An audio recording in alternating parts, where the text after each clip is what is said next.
Hey, I'm Taylor, and my brain's a mess. If yours is too, welcome. This podcast is for folks who feel overwhelmed, anxious, or just tired of pretending everything's fine. I'm a therapist, but this isn't therapy, it's real talk about being a human. Let's dive in.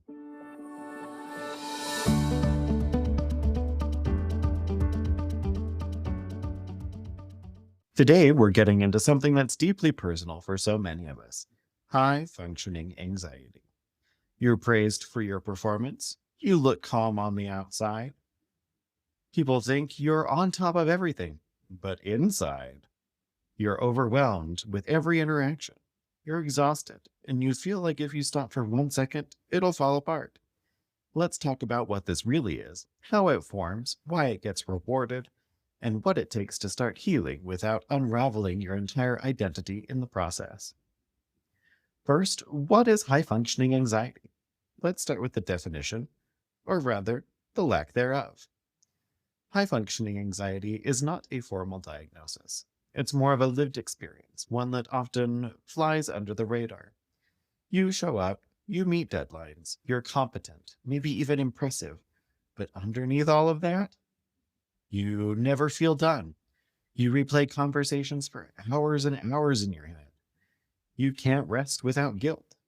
Or you live in a constant state of, what if I drop the ball? And no one knows, because from the outside, you're doing great. In fact, people may say things like, I don't know how you do it all. You're always so calm. Or you're the most reliable person I know. And I've heard that last one. You nod and you smile, while your internal world is an unending group chat of anxious thoughts, performance pressure, and worst case scenario planning. So where does all of this come from? High functioning anxiety doesn't appear out of nowhere. It often starts with a survival strategy, something like, if I'm perfect, no one will criticize me, or if I stay ahead of everything, I won't be blindsided. To if I help everyone else, they'll need me and not leave me. And if I don't slow down, I won't have to feel the hard stuff. That last one is my favorite. These beliefs can be rooted in trauma, attachment wounds, cultural expectations, or systems that reward overfunctioning and self-abandonment. Somewhere along the line, you learned that calm is unsafe, rest is lazy, productivity is worth, and perfection is protection. And it worked, at least for a while. But now, your nervous system is stuck in on mode. You're doing everything and still feeling like it's not enough. But here's the kicker. High functioning anxiety gets rewarded. Your boss loves it and maybe expects it. Your friends depend on it and your family expects it. No one is saying you look anxious. They're saying you look amazing. And so you keep going, because slowing down might mean letting someone down, admitting that you're struggling, or facing the fear that without your output, you might not be lovable. And that is terrifying. So you stay in motion, you stay productive, you stay polished, but inside it's a house of cards and you know it. So let's talk about what's happening in your body. High functioning anxiety often lives in the sympathetic state of your autonomic nervous system. That's the fight or flight branch, where your body is mobilized, usually by a threat. In this state, you're alert, tense, and activated.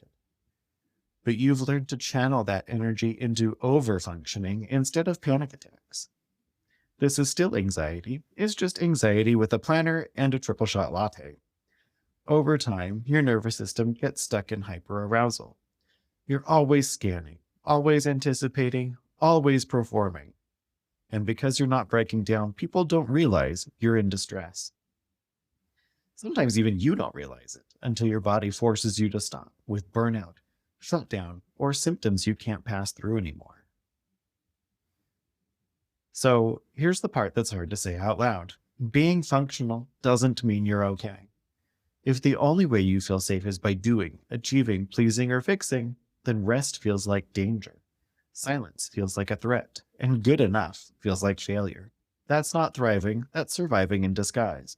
And over time, the cost adds up. Chronic exhaustion, emotional numbness, resentment toward the people who don't notice that you're struggling, and shame because you think you should be fine.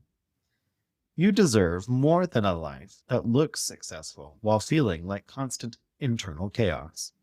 So here's how to start unwinding it. And this is good news. You don't have to blow up your life to start healing. You start with awareness. You notice the overfunctioning. You name the part of you that's trying to protect you by performing. And then you try, gently, to choose something different. Here's a few ways you might begin. First is to question the urgency. When your brain says, do it now or else, ask yourself, or else what? Who am I trying to protect? What would it mean if I paused? Then practice non performance based rest. Not rest so that I can be productive again, but rest as a right, as a reclaiming, as resistance.